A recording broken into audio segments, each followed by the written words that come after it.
Silver Falls School Board to order, and please note attendance, Denise. Please join me for the flag salute. Mr. Hannon's ready to go. I pledge allegiance to the flag of the United States of America and to the republic for which it stands, one nation, under God, indivisible, with liberty and justice for all. Okay, one item on our consent agenda tonight. Is there a motion for approval? Move for approval. Second? Second. Moved and seconded. All in favor, say aye. Aye. Opposed? Okay, passes. Student Rep, Courtney Roth. Lion solo tonight. Well, Happy New Year.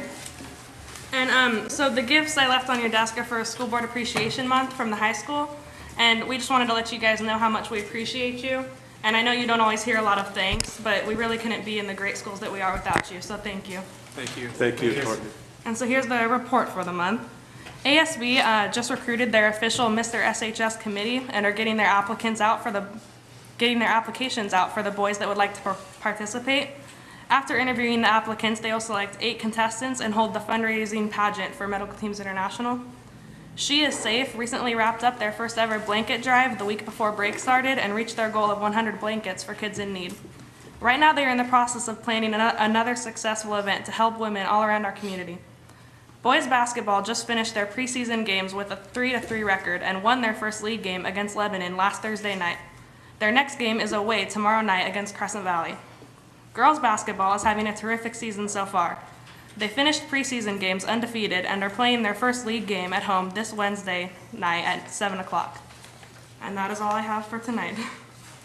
Okay, any questions for Courtney? Thank you, Courtney. Good job. Thank you, guys. Thank you for the gifts, too. Oh, you're welcome. Very nice, thanks. Okay, I'd like to open it up for our first audience with visitors now. Would anyone like to address the board? Okay, seeing not, we'll move on to discussion items. Our first one is a proposed revision to policy EFA, Local Wellness Program. This is the second reading on this one. Does anybody have anything? Okay, we'll move on to the first reading on a whole list of them here.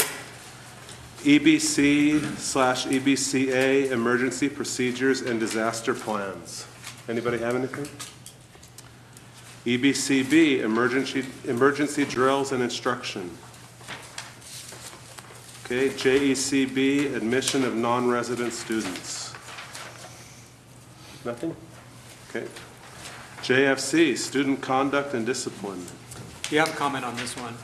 On the first paragraph, and on the last sentence where it says students may also be disciplined for misconduct and so on, it's been eliminated in this draft. I suggest we keep that because that's what we do. I can't see us changing that. Where are you talking, Will? The last sentence in the first paragraph. Hang on a second, well, I'm just looking to see, many times OSB will move things around, and I noticed on a few of these policies that some that were strike-throughs were moved to other portions. I saw that of as the well, but I policy. didn't see it on this one. You didn't see that one. So my only other thought on that one, and I caught it as well, is we'd likely have to consult our legal counsel on that, because I believe the standard for administering consequences on campus is tighter now than when this policy was revised in 2004. So I believe it's OSBA's suggestion to get rid of it that way, that the standard, that way there's no reference to the standard. But it says, as an example, it says is likely to have an on-campus impact. I think that interpretation is not accurate anymore. So if something happened 5 blocks away that's likely to have an impact on campus, I think the nexus needs to be stronger than that. In other words, something did return to campus, or there was a direct connection, something about to happen on campus. So I can flesh that out, though. That's due to legislation? Yes. That's really unfortunate. Let me look into that and see if we can put some stronger language in. All right. It's also a good catch too, because it also talks about, misconduct that happens off campus but is already initiated on campus. So, I mean, is that saying that we can't for discipline for something that started on school then went off school? Is that? No, I think we have some authority in that capacity. If it was initiated on campus, it went off campus. It really depends upon the nature of the incident, what it looks like, timing, whether it occurred 20 minutes later, whether it occurred 4 hours later. I mean, there are some different. Where do you draw the line then? Okay. Okay. But I'll see what I can do about All right, that. thank you. Anything else on that one from anybody? Okay, JFCG, JFCH, JFCI, use of tobacco products, alcohol, drugs, or inhalant delivery systems. Okay, JFCG number 2, KGC, GVK, prohibited use, possession, distribution, or sale of tobacco products and inhalant delivery systems. Just a second, let me read my note here. Does that count in students' cars as well, If they're on campus. if they're on campus? The final paragraph, I didn't think it made sense with that tobacco use taken out. I was wondering if we could add it back in and then plus say and inhalants. Outside this policy, read that, it wouldn't make sense.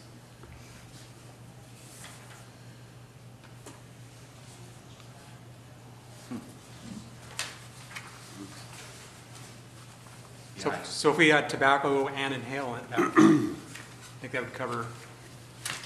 yeah, I don't see a concern with that. Yeah, because there's no reference to what program you're trying to Yeah. prevent. It Yeah. just says district prevention program. What are you trying to prevent? Right, Jaywalking? or, exactly. You know, yeah. Okay, anything else on that one?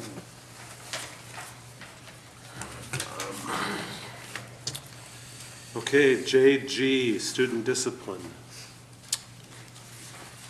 So in this one, they mentioned, they added in there, to use out-of-school suspension or expulsion for discipline of a student in 5th grade or below, it is limited to, so on and so forth. Is 5th grade a new legal requirement? It is, brand new. That's unfortunate, too.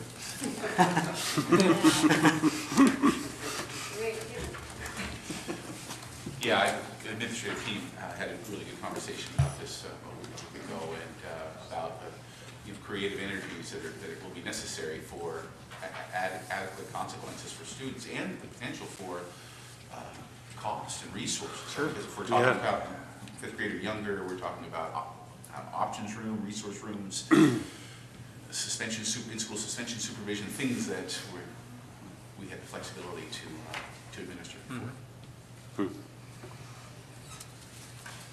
Anything else on student discipline? Okay, JGD, suspension. I'll keep talking. That's fine, we'll keep So going. on this one, down in number 4, it starts out, each suspension will include a statement of the reasons for suspension, the length of suspensions, a plan for readmission, and may include a plan for the student to make up schoolwork. Should that last "and" be changed to "which"? For readmission, saying that they will have work to catch up? Or is "and" the correct I'm one not, there? I'm not finding where you are, Wally. So, under number 4, Oh,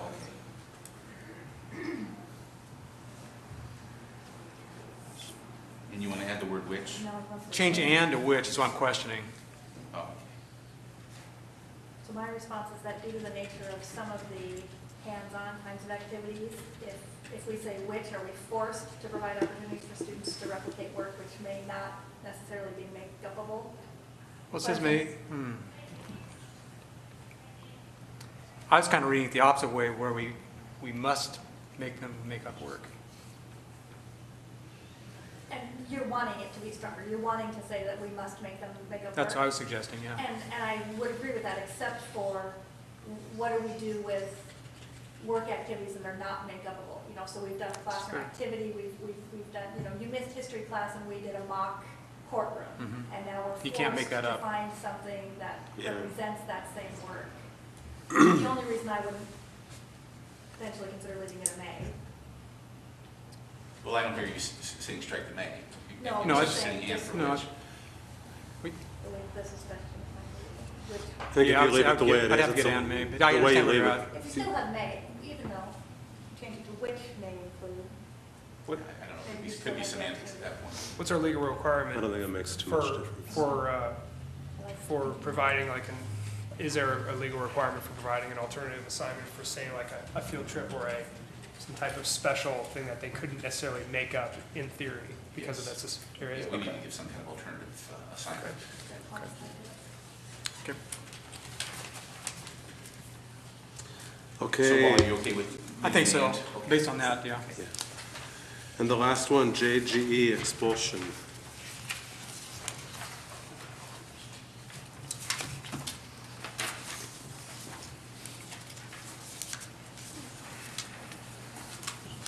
Anything? Okay. Okay, any other discussion items tonight? Nothing? Okay, administrator and staff reports. Andy, Division 22 standards. Yeah, each of you received a copy at your station tonight with the Division 22 assurances. We're required by law to report to the public and to you as a board our compliance towards all of the Division 22 standards. Division 22 standards total over 60, and within each one of those standards, depending upon which standard you're referring to, are multiple requirements. And so to operate a school district, as you can imagine, there are literally thousands of compliance expectations. And so from a school district perspective, the state requires that we take at least one time a year to review the Division 22 standards and all the requirements go along with those and do an internal review. So I think it's a good practice. It sure helps with accountability and helps us as a school district be attentive to all of the standards. So I'm going to read you a script that addresses our findings. And each of you has a copy in front of you. So as required by OAR 581 Division 22, 1610 policies and procedures, all Oregon school districts must report to their respective communities as to the district status with regards to the state assurances, all of the Division 22 OARs by January 15, 2016.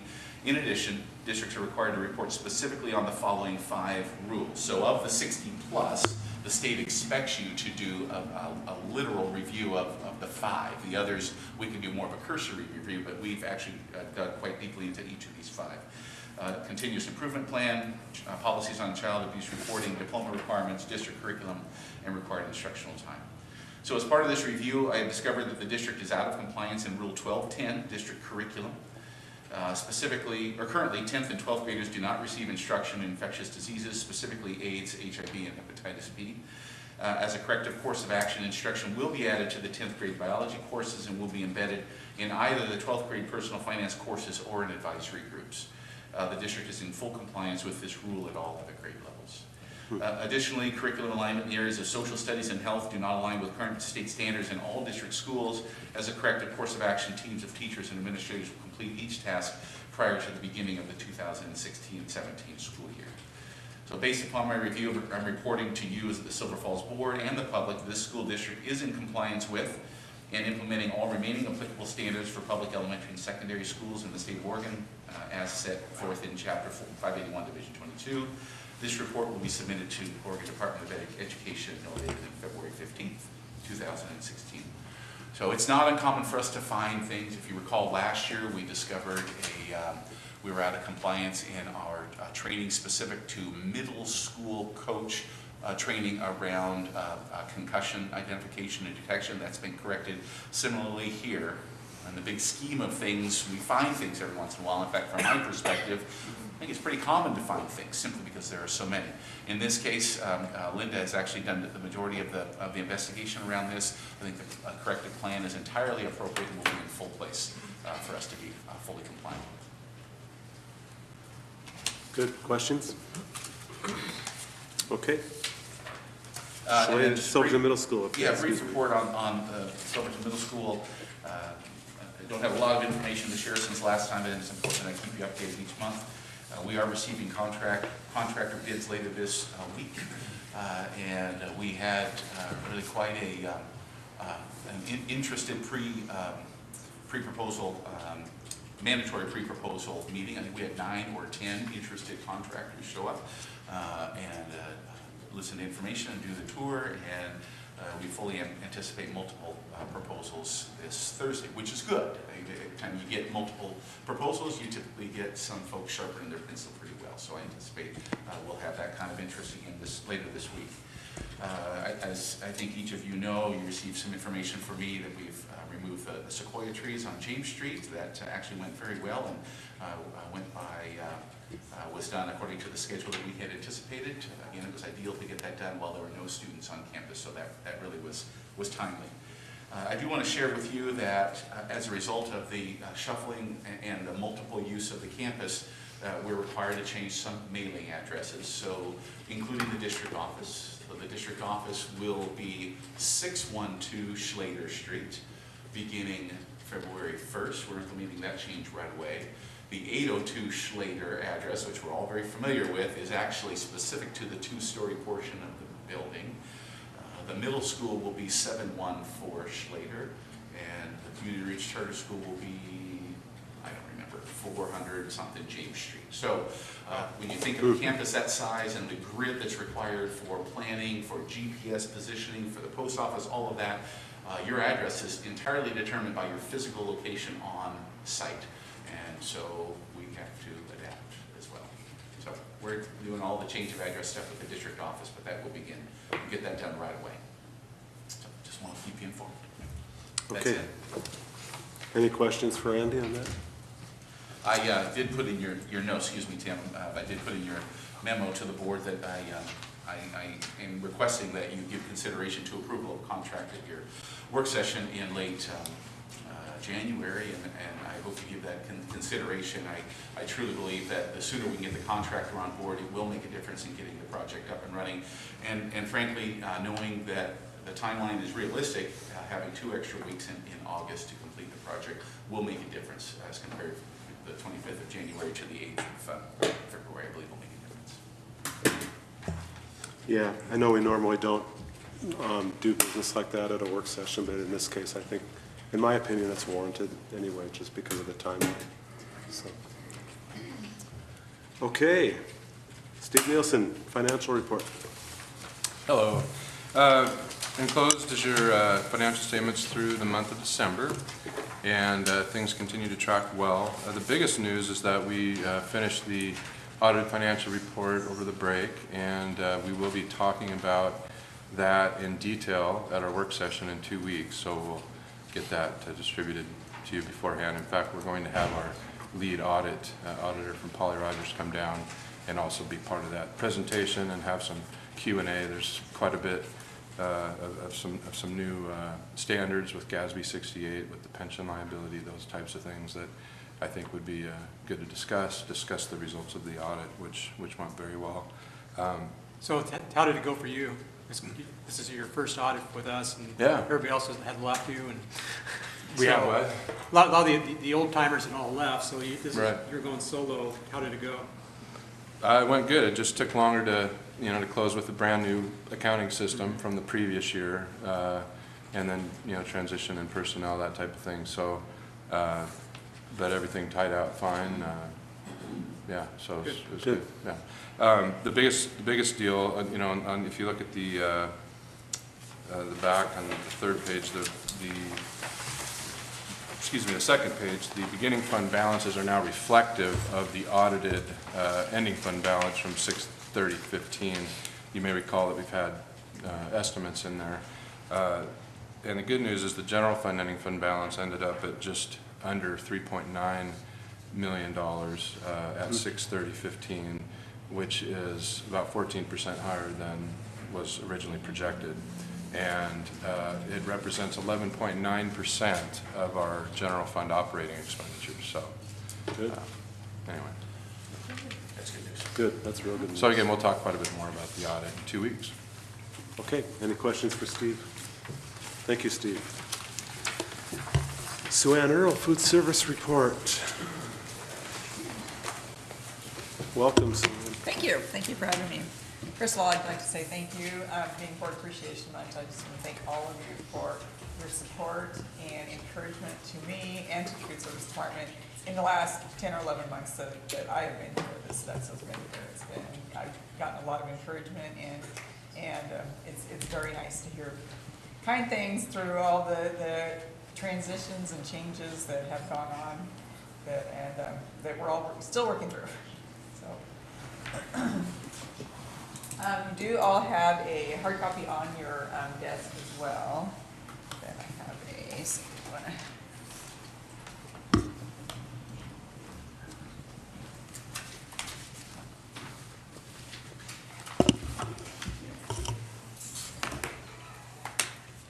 So I will just try to hit bullet points on this so that it's 12 slides, so I won't read through every one of them. So just a quick timeline. We started, Sodexo came on board February 1st, and then just stepped in and started just kind of analyzing the situation, analyzing the program, and seeing what kind of things we needed to work on to bring the program into compliance with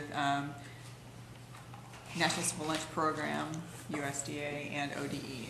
So we actually assumed operations March 1st, and for pretty much the rest of the school year, we just focused on staff training and bringing the program into compliance with the USDA National Child Nutrition regulations.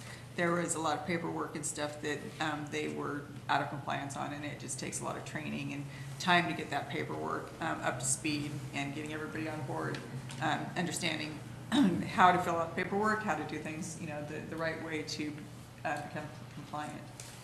We started our summer lunch program June 15th and changed a few things, added a few sites. We added the park site, which was a huge success. We increased our summer meal counts for last summer over the summer before. 2015, we increased it by 2,449 meals for the summer. So we served that many more meals in 2015 than we did in 2014. Wow. So that was it was nice. And we had just horrendous positive comments from parents that loved having us serve lunch at the park. And so we will do that. There's going to be big transitions this next summer, so we would definitely serve lunch there again because we aren't going to have quite the building space this year with the schools all being shuffled around and stuff. September 1st started a new school year, opening cooks meeting and training, and then November 30th to December 3rd, we're actually having our USDA Child Nutrition Review. So some of the things that we've done, we've accomplished since I've been here last spring was we now have monthly staff meetings, additional training on early release days and non-student days, individualized assessments at each locations and visitations. I try to get out to each school on a very regular basis to just visit with them, talk with them, share, answer questions, just help them in, anything that they need. Late last spring, Sodexo purchased for the school district $3,000 to $4,000 worth of new and additional smallwares. That would be like tongs and ladles and spoons and pans, and so a lot of stuff was just worn out. But then just extra tools for the gals to help their programs be successful.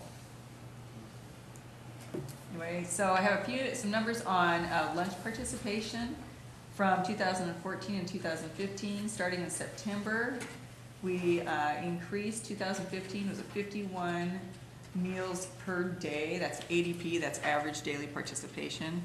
And so that averages out for September that we increased our meal counts in 2015 from 2014, about 841 meals. And that's reimbursable meals. And in October, we had an increase of about 220 meals, and it drops in October because October 15th is the deadline for free and reduced applications that get dropped off from parents that have not reapplied for the program. And so then there's a grace period from September till the 15th of October. There's a grace period for applications that were received last year. And so if those applications have not been resubmitted, then the 15th they're dropped, and then those students then go back to paid status. And so then our meal counts do drop a little bit, and then we spend the next 2 to 3 weeks sending out, having parents reapply, contacting families that haven't reapplied, and getting them back up. Because as you can see in November, then the meal counts jumped back up again. We had a improvement of, on an average daily participation, 65 a day from 2014 to 2015 in November. being an average of 975 meals for that month, more than last year. And then December, we had a little rough month just because there was a lot of sickness in December, a lot of kids sick. And so then that does affect meal counts because participation is just down. And so, but we still had an increase of about 518 meals from last year to this year. So that's a real positive thing to see meal participations being, you know, a steady increase, you know, as far as just, you know, it's nice to see that every month it's a good solid increase from last year. Anyway, one thing we've done this year is our cooks training. We have continued education every month. Safety meetings are held monthly. Starting in September 1 this year, ODE has required that frontline staff had documented training. They, this year it's 4 hours. Each year, for the next 3 years, it increases by an hour a year. So this year, it's required to have 4 hours of documented training. Next year will be 5 hours. Next year will be 6 hours. With the training that we just do on our monthly meetings, safety meetings and that kind of stuff, they're way beyond that. Even as of the end of the month, each one had approximately 10 hours of training already. Oh, wow. What kind of training is required, or is it just open to safety? It's just open, yeah. We, you know, like this year, we focused, of course, obviously a lot on our review, but if they're, you know, I have some other slides, but, you know, if they have cooking demonstrations, if they have, you know, we're talking, you know, safety training. We do with Sodexo, safety training is a requirement, and so every month at our safety meetings, we have some, you know, safety topics, safety points that we talk about. Safety in the kitchen. It could be kitchen safety or even outside safety. You know? So the requirement is quite broad then? Yeah. It's anytime, pretty much anytime you have a meeting that you're talking about work, OD is pretty liberal right now about the training and stuff, and so. But it's, you know, but it is required that we document it though. So we have forms that we have to fill out after all of our meetings to, and submit it to, have it handily available for ODE if they would ask, and they did. So that was one of our trainings.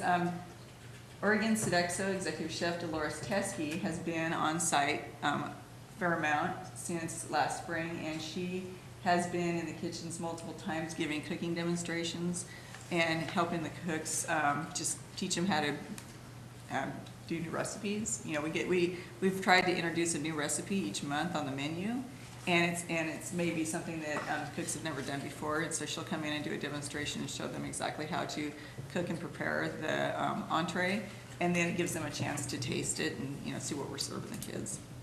What kind of new things have you? Oh, we've done several soups by scratch, and this day I think this day she was doing we did kind of it was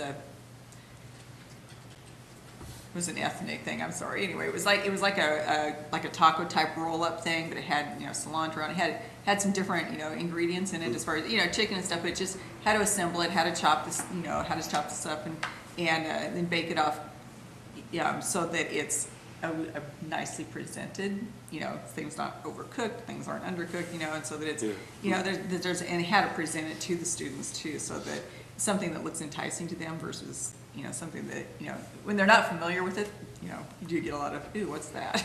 You know, and so it looks good, and then a lot of times with new stuff too, we'll do samples for the students the first time we serve it, so that they can actually taste it. To get a little, so that, you know, because sometimes they, you know, if they aren't familiar with how something looks, they're not going to, you know, they don't want to try it. So we'll do little, you know, portion cups and say, hey, try it, you know, take a taste and see what you think, you know, and then, you know, choose it if you want to and stuff. So, but it's been really nice to have Dolores come out, and the staff has been very receptive to her. Good. So last March was, in March we have National School Breakfast Week, and we did it last year. We served 2,988 breakfast meals in March. All students get served breakfast for no charge for the 1 week, and we will be doing that again this year. It's just a great way to introduce students that don't normally eat breakfast. Just get them in and invite them to come in and try it out and see if we can, you know, help raise breakfast counts. And we have a couple of little pictures from Robert Frost. Robert Frost has had some challenges this year with just moving where they actually serve lunch. They serve lunch on the mezzanine this year, and it's just a transition year. And so there was just some challenges kind of figuring that out, and that Grace and Kim, who work there, have done a great job figuring that out, and they do a really nice job serving lunch there. Anyway, first week, and so we have some community interest also. The first week of October, Molly Ainsley, local business owner and manufacturer of sorta sausage, approached me about selling and serving her vegan burger in the school district.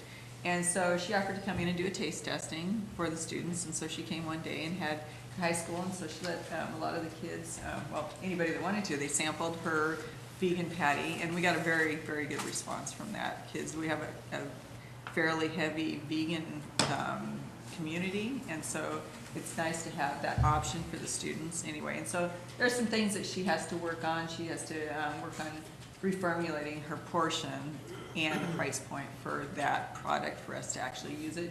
But she's really working on it hard and is very excited to get that ready for us so that we can purchase it from her and offer it to our kids.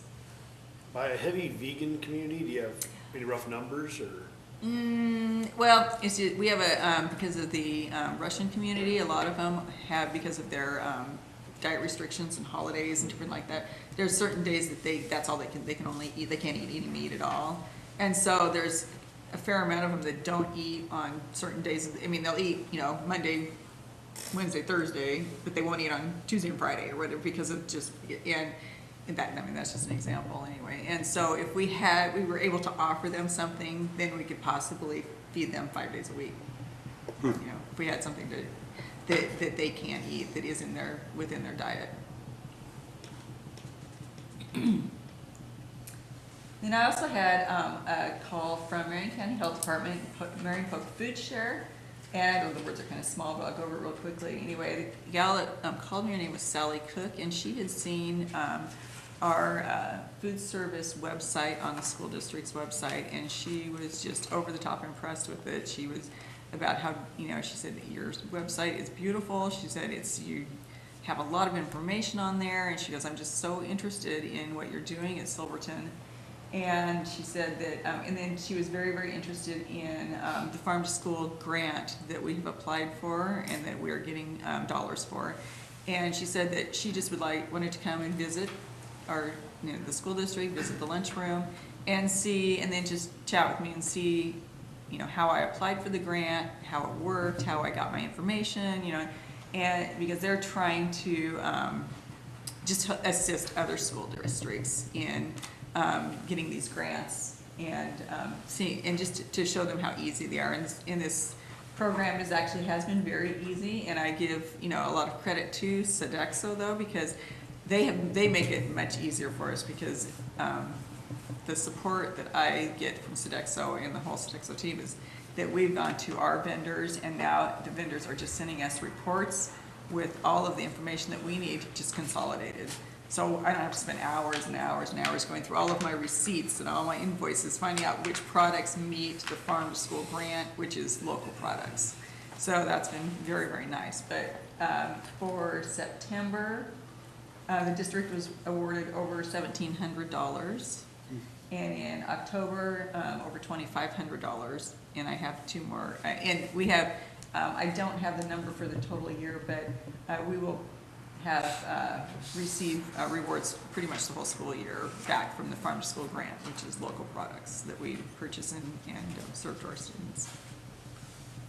What kind of products are those? Because I know certain times of year it's kind of hard to get local. Yeah, it's nice. Yeah, backed by local. Yeah, what ODE considers local is anything that's grown and processed, or even just processed in Oregon. So there's 3 categories. So it actually can be like potatoes that are actually grown in Idaho, but then they're shipped to as a raw product, in Oregon. And then there's a plant that actually turns them into tater tots or whatever, then that would be considered a local product. So it's interesting. It's a very kind of a broad. And what do they consider local? Pardon me? What do they consider local, statewide or countywide? It has to be Oregon. Only in Oregon. So those are the 3 categories that have to be grown and processed, or processed. Within state? Within the state, yes. That's pretty broad. So it could be vegetables from NORPAC or Yes. different things like that. Yeah, and we We get beans, like legumes from Truett Brothers, and there, local places that we, get our, we utilize quite a few of the canneries, flavor pack and things like that, yeah. Anyway, but it's very nice. It's a good grant for the district. It definitely helps the program. So the big thing was that our goal this year was our National School Lunch Review / audit anyway, and I'll just kind of bullet point on this. We had 3 gals that came out on December 30th. We were being audited for the week of October 12th through the 16th. And so the 3 books that are sitting here on the table, that's what my heavy focus was first, 6 or 7 weeks of the school year this year. Very, very detailed paperwork of what we have to provide for them.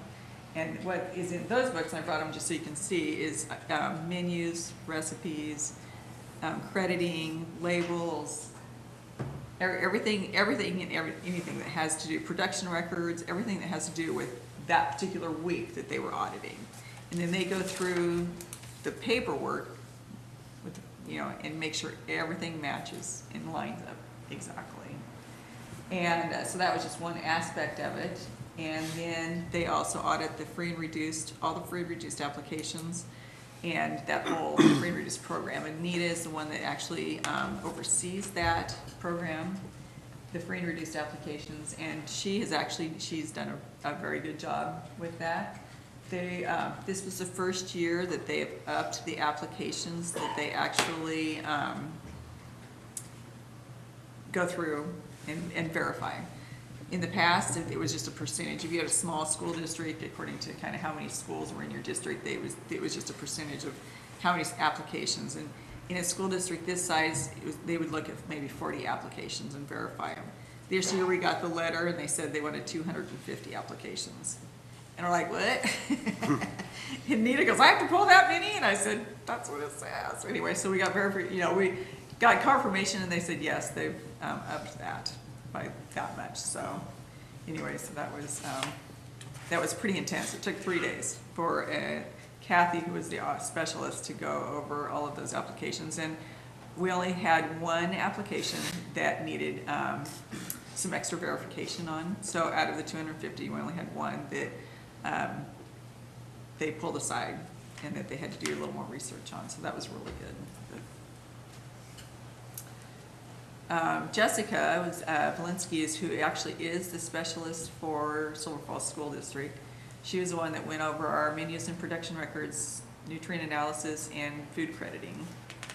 And there were a few minor items that came into question, nothing that was significant, and I was very quickly able to find the correct documentation that they needed to verify those recipes and crediting that went along with that. So we had 2 sites, Mark Twain and Robert Frost, that were were audited. And so Jennifer and Jessica both were out at the 2 sites, and they were very impressed with how the gals in the kitchens, ran their business. The gals that ran the point of sale, point of service, the registers, they did a good job. Anyway, so I just wanted to point out a couple of things. Jennifer, at our closing comment, she just had some very complimentary things to say. She just complimented Nita on how good of a job that she did with her eligibility verification process, and especially for her professional standards documentation, and that would be the documentation for the cooks for their training. And Anita had that done, and she pulled it right up. And so, since that's brand new this year, I think some districts haven't just got caught up on it. So she was very impressed that we had it done already. Anyway, and she commented on, I had provided not fire resistant, but arm guards, which are like hot pads that cover your arms, because the gals frequently, burn their arms or touch an oven or whatever, and they get burns all over their arms anyway. And so, and at Mark Twain, the kitchen's small and small doorways and stuff, and so Linda Tracy, who works there, had gotten several burns this year, and I provided arm protection for her, and so they were very pleased with that. Anyway, and then they were, she said, on site staff, they were pleased with, from food service for their gracious participation in the review. High school tech secretaries for the pleasant conversations about their responsibilities at the POS, which is the point of service during lunchtime. The high school teacher in charge of the Frothy Fox and coach who answered questions about the snacks and beverages available in the dining area. The district for making arrangements to have the convection oven in the back room at Mark Twain moved to the kitchen area and removing the old non-functioning oven, which is going to be done soon. Then there were just a few bullet point corrective actions, continued education for staff working at the POS, point of sale or registers, and we actually had training with them all today, documented training for them, so we have done that. Then one of their strong recommendations was for the district to purchase a centralized meal counting system, so it would be like the web, we're using Mealtime now, and the centralized program for that is their web-based system. And so that we can collect all of the daily, monthly, weekly data at one location versus having to go out to each site to get that information. And then coordinating an advisory committee of parents, students, and staff to provide menu input. Verifying and documenting all foods sold within the school day outside of school's food service to meet the Smart Snack standards, and we have addressed that one as well already, so that has been taken care of. So, and then just one little picture, one of the recommendations was to get new stands for the point of service so that the staff can stand, so they can visually verify a meal, a reimbursable meal.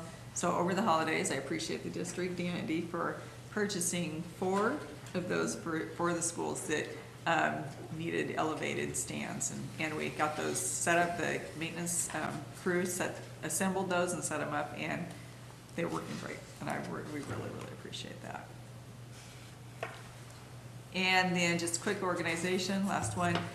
We hired, I was allowed to hire a food service delivery driver / inventory controller. That's what I like to call her. Anyway, Krista Castell, and she has come in and reorganized the freezer at the high school where we store commodities and has done a phenomenal job. And unfortunately, I didn't take your 4 pictures, which I should have, but this is just incredibly organized. And to help us maintain and control our inventory, this is really what needs to be done. And she's done a fantastic job, and it's very easy now to count inventory and to know what's on our shelf and what we have to use and need to use, and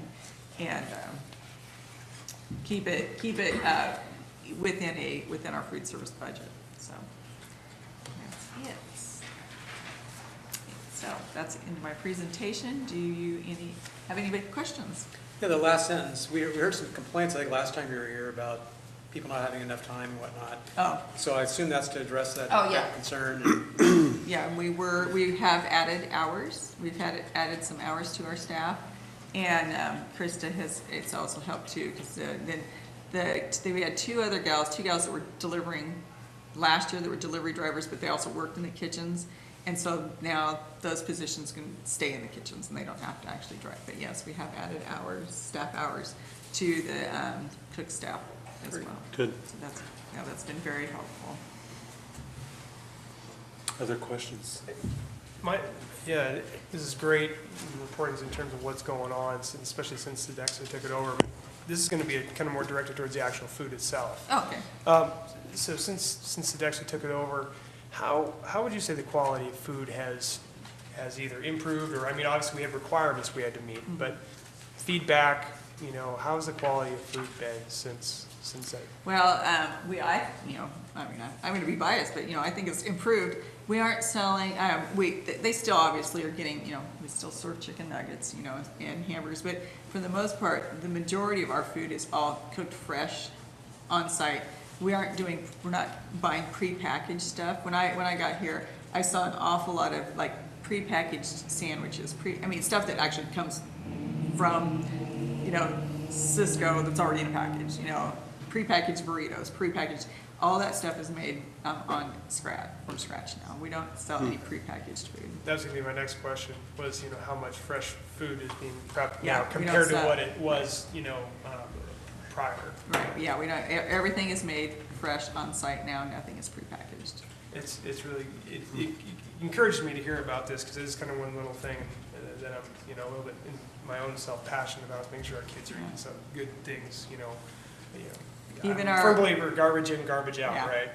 We do have some grab and go entrees, like a grab and go salad, but they're made fresh in our kitchens. Yeah. They're not something that we're buying from,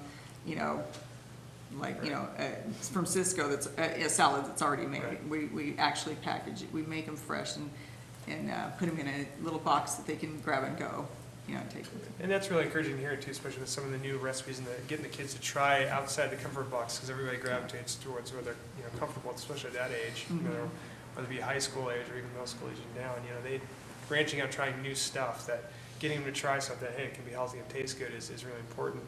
The farm to table initiatives, I think, is really important. That I think we really should continue to support as a district as much as we can. We have such an agrarian society around us and resources around our district that I think we need to continue to support, as much as we can, and also for the health of our kids too. So I was encouraged to see that we're doing very well in that, continuing to increase in the farm to table, because I think we can be an example in the state with what we're doing here. And I'd like to see that continue. Thank you. So, thank you for the report. Swen, I know at the high school last year, they were talking about doing some like sandwich bars and, We for do. sandwiches. Yeah, How so- common is that now? Actually, right now we do a nacho line 3 times a week, because that's actually very popular. It's all made fresh. It'd be like if my good example would be like if you go to Subway, but there's like a nacho line where all the toppings, all the choices are there. The students come through and they say, oh, I want nachos. And then they can actually pick, it's a build your own, they can pick any of the toppings that they want for their nacho line. Sandwich is the same, twice a week we do like a deli line, like very similar to Subway, has all the toppings. Students come through, they choose what kind of meat they want on it, what kind of cheese, and then all the fruits and vegetables that go on a deli sandwich. And that by far at this point, there's always gonna be the kids that, always want pizza every single day. Same thing, but they make their pizzas by scratch, they're made fresh pizzas, and or ones that want the burgers and tater tots every day. But by far, since I've introduced the deli line and the nacho line, they are the most favorite at the high school. They are the most favorite choices. Good. Other questions? Very good report, Swen. Thank you very much. Thank you. Big job. I'm getting hand signals from Herb about turning up the heat. Somebody's gonna have a lot of fire for this thing's not working. Oh, that's all you had to say, because I've been feeling it. There's our heat source back. That's all we got.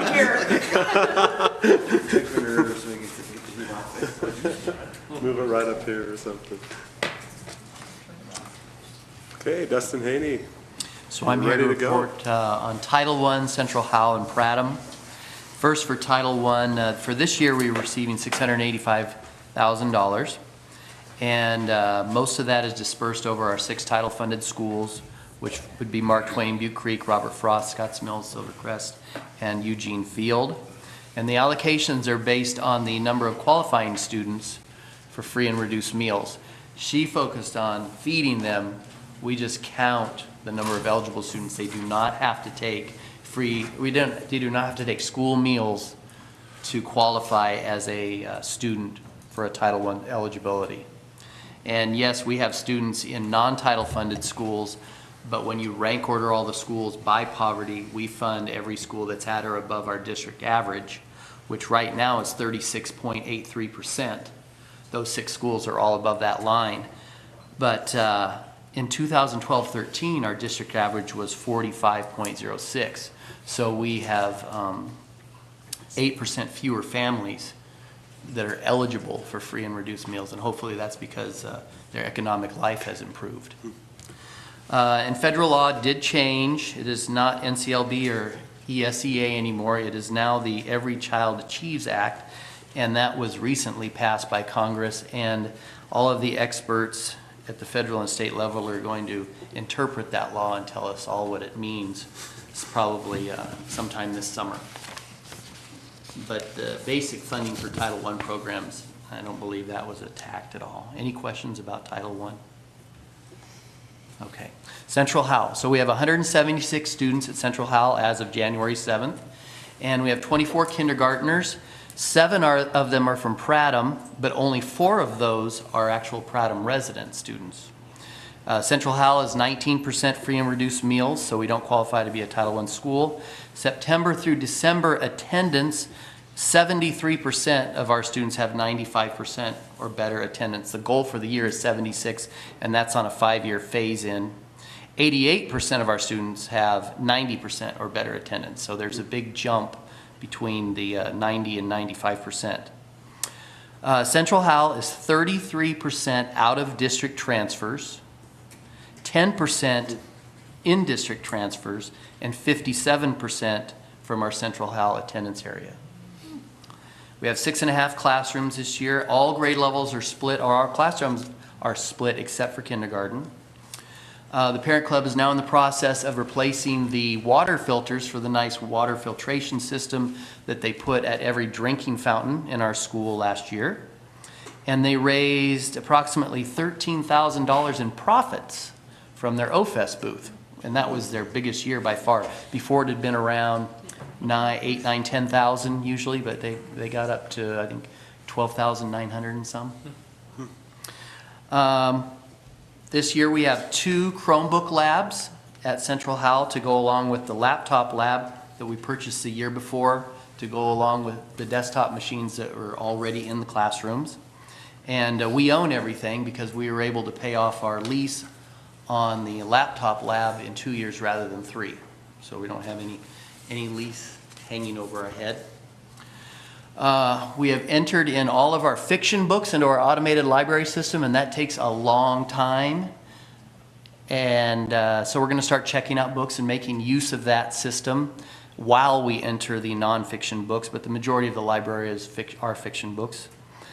We have after-school band on Tuesdays and Thursdays. Mr. Duffy has expanded that to 2 days a week rather than 1 at Central Howell because he seems to have this great divide between advanced players and beginners, and the group is so big he wants to go 2 days a week after school. So that's really nice to see. Boys basketball just started with 12 to 14 players, depending on the day at practice. We continue to make regular use of One Call Now messages. We're going to do our annual bullying survey soon. We have a 3.5-hour dedicated assistant to interventions only. That's all this person does, is work with kids in reading and math, as assigned by the classroom teacher, and they provide all the guidance on the lesson planning and everything. So that's really, and this person is very serious about the intervention time with these kids, so it's money well spent.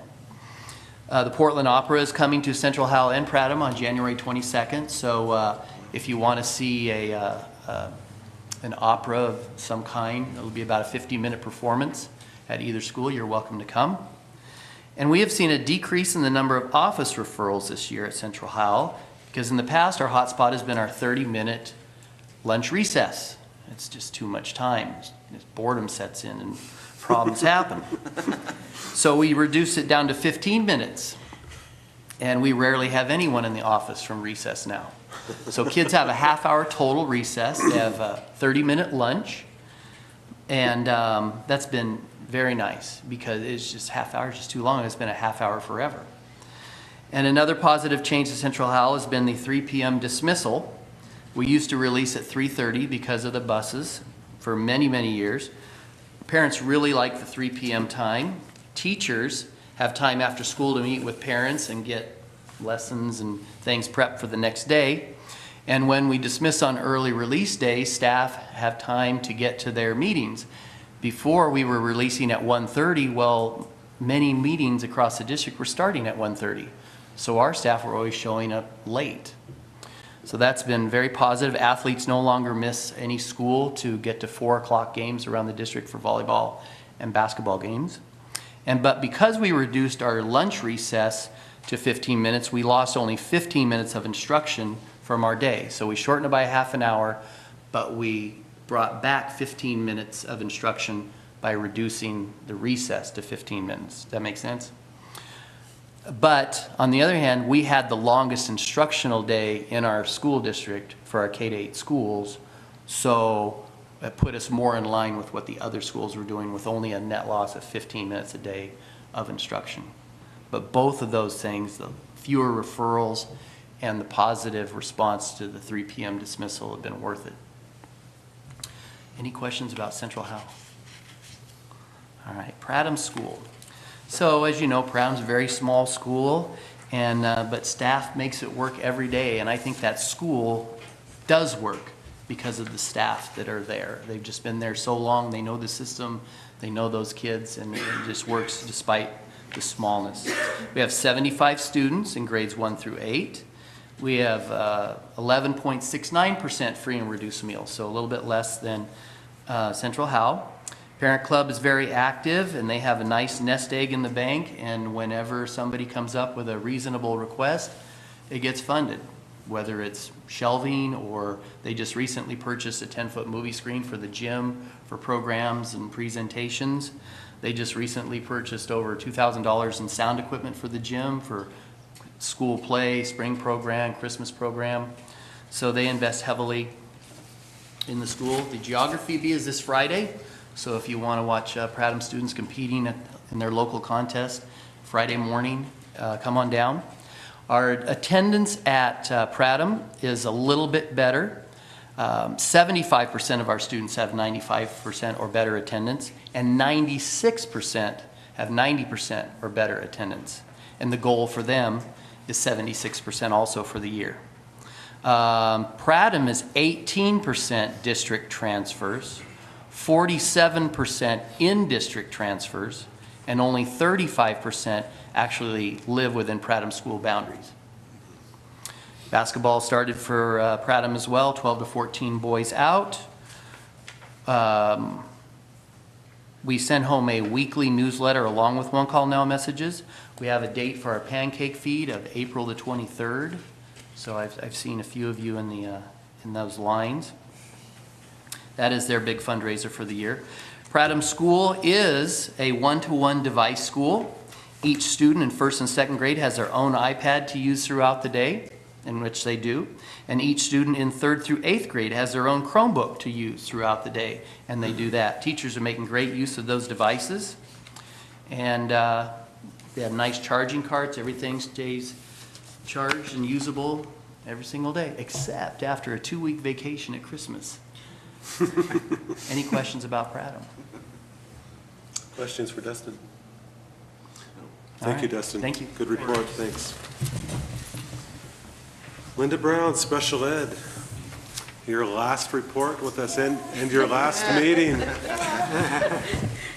Freeze you out. Well, as I was thinking about my last presentation to you, I realized I usually just focus on a small part of what our school district does for our special needs kids. So today, with the thought that I'm a kind of a get-her-done type of gal, that I've done a lot of stuff that maybe people haven't necessarily realized I've done.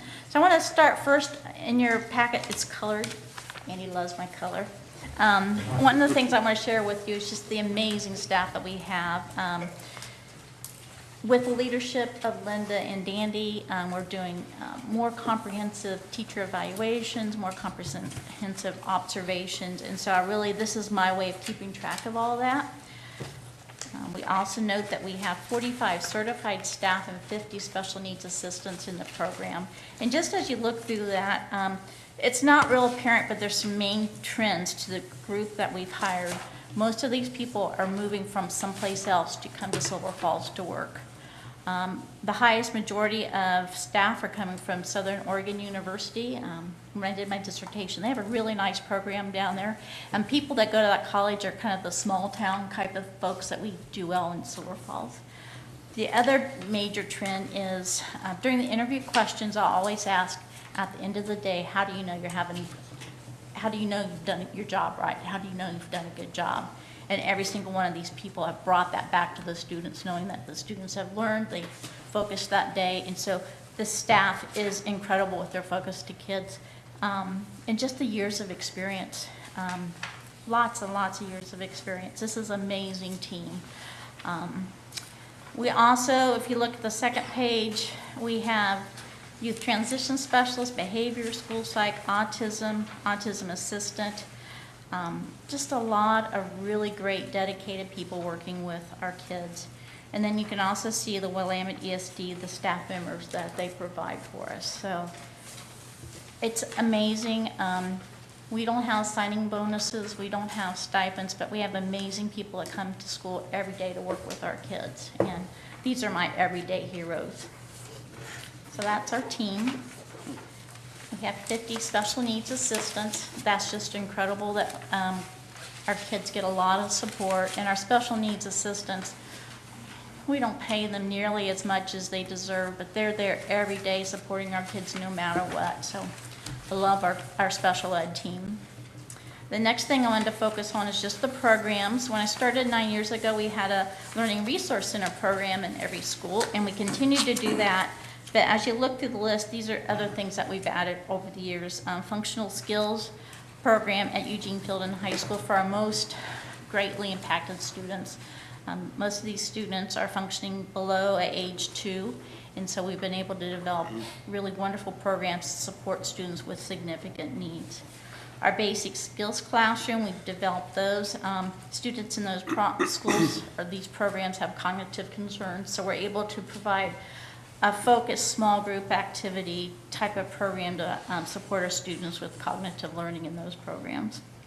Structured learning program, we started that one too. A lot of the basic skills in the structured learning programs used to be things we got from Willamette ESD.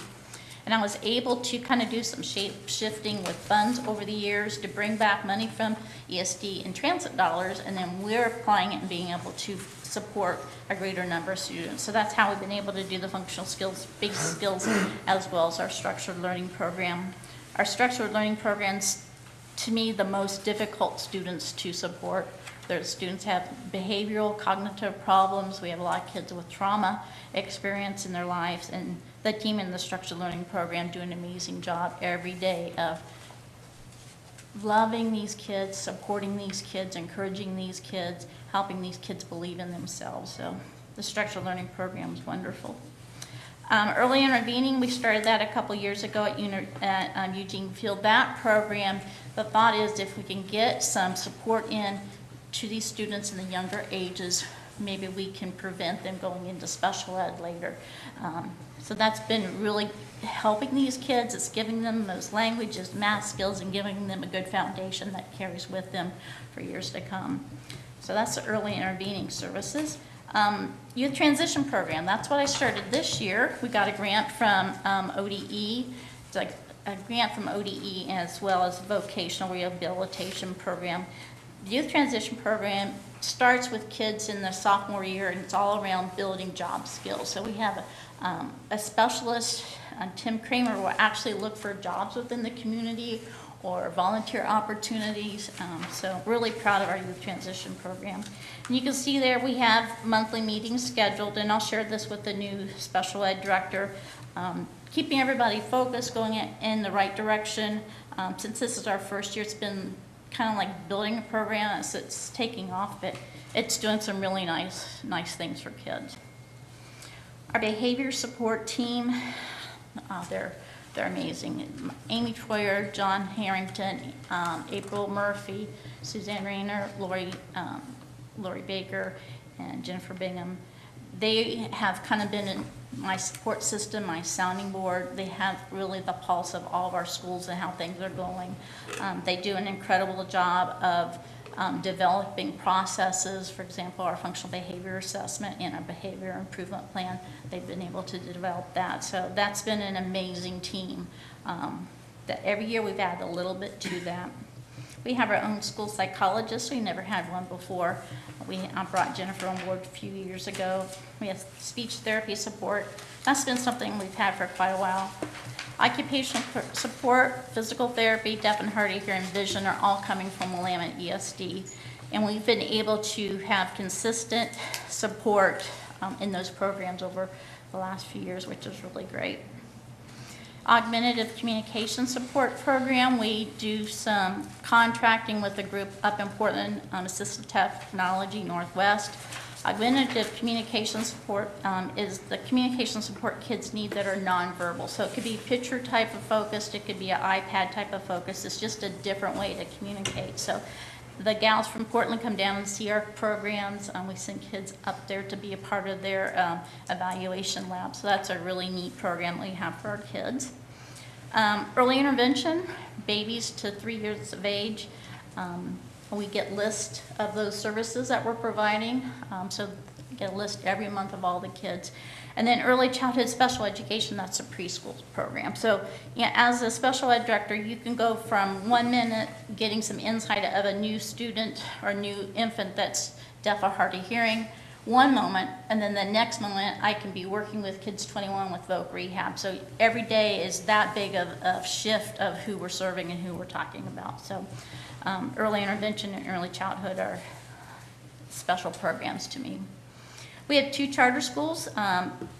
We have special ed programs in those charter schools, but what I'm finding is I really need to walk every single evaluation through that process to make sure the charter schools are actually providing that on grade instruction they need to have. So worked really close with the charter schools. 504 plans is a civil rights way of providing support and accommodations for kids. This year we've actually had a guy from ODE, Winston Cornwall, come down and do some training for our staff. So we really kind of refined our thinking about 504s and how that civil rights plan can support our kids. So 504s are an interesting one. This year we've also had increased focus on our English language learner program and special education. We're finding that when we look at kids in grades 4, 5, or 6 that are ELL, we're really asking, is the student struggling with developing language, or are they struggling with a disability? So we're able to have those conversations. So we're finding some of our kids not needing ELL services when really they just need to have robust special ed services. The other things I deal with is extended assessment. That's the kinder, softer state assessment that we have. We typically have about 65 kids that take that assessment. So with the extended assessment, I provide the training to our teachers. They do the testing, and then I take all the tests back and put them in the computer, so I'm trying to help the teachers out that way. Also do tutoring for kids that are sick, or if they have some type of behavioral thing where they're out of school. Tutoring is something I've taken care of. Homeschooling is something I've focused on to make sure any student that's homeschooled that the parents want to access special education, take care of that. Silverton Christian School, I'm involved there anytime they want to do an evaluation. Special needs nurse is a concept that we started 2-3 years ago, as well as our wellness nurse, and that's something from the state level. They're really intrigued by those concepts, so I'll be able to share that information too. A school-based health services is a Medicaid program that we've billed about for 13 kids and brought in over $200,000 of support for our students. That's a fun program that we started. Medicaid administrative claiming is a survey we do 3 times a year, and with that program we also bring in about $200,000. And then the other things we've really tried to focus on is really robust vision and hearing screenings. So we do that. We do MAC training, hearing screenings, immunization, threat assessments, manifestation determination, physical restraint. Flight team, we're doing some training on that on February 5th. First student transportation, minibus, and a TINET data system. Those are all programs that I've been able to coordinate through my office, and with amazing staff helping me with all those tasks. So that's a lot. And then the next section is this is just the chuckle page. These are all the reports we have to turn in every year, the things we need to keep track of. I try to keep track of when the report opens, when it closes, so we don't miss any of those timelines. And I'm really proud to to report for 9 years. We've had 100% compliance with things being turned in right and accurate. And a big part of that's because of Marlis Jones, our support. She's amazing at keeping track of stuff, and she can be such a great bulldog when people need to get things done. So it's a great deal of pride that we've been able to have timely reports turned in. So there's that 2 pages of stuff turned in all the time. And then the last section, I really didn't provide you a copy of this. It's my student case management list. There's a lot of kind of highly personal things in here. But every day when I come in, I always look at this student case management list to keep track of my kids and what they're doing. I have kids, they're kind of on my high flyer. I keep track of them every day. Do I need to be communicating with somebody? Do I need to be sharing something? So I keep track of them. I also keep track of any kids with mental health. We have 16 kids that are currently on RAP services, so I keep track of that, and I go to as many of those meetings as possible. I keep track of the 504s. We have notebooks for that, and we have about 125 kids getting 504 services, so that's something else I keep track of.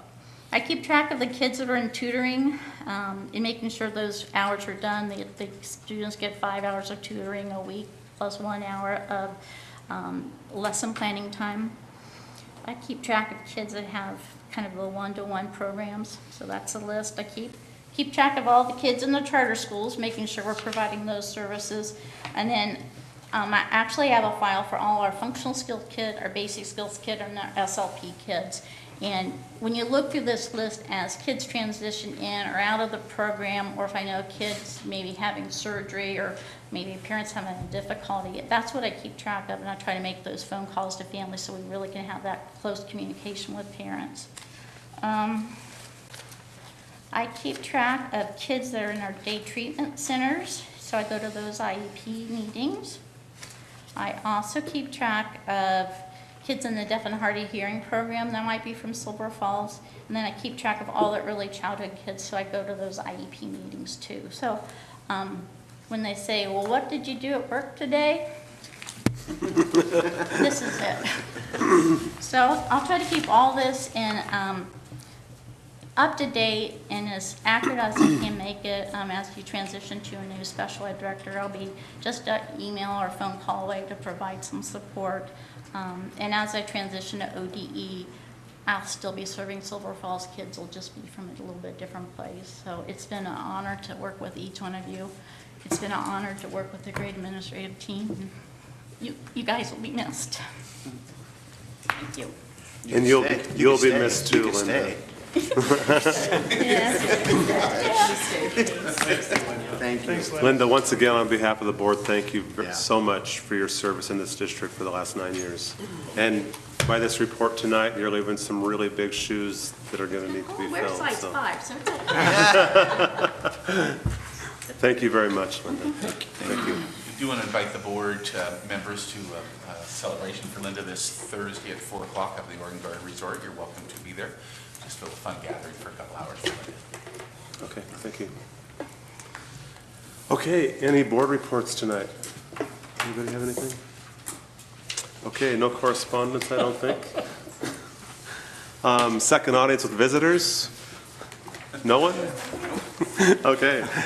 No action items tonight, so we're going to take a short break and then we'll move into executive session under ORS 192660 to consider information or records that are exempt by law from public inspection, sick leave bank request.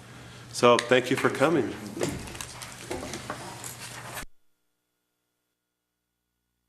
Back into regular session. Is there a motion for the sick leave bank? I motion. You have to state the number of days. Apologize. I make the motion to grant an additional 30 days of sick bank to, we can state the name right, to Lucy Garza. Is there a second? I'll second that. Moved and seconded to grant an additional 30 days of sick leave bank to Lucy Garza. All in favor, say aye. Aye. Opposed? Okay, thank you. We're adjourned. So you warmed up?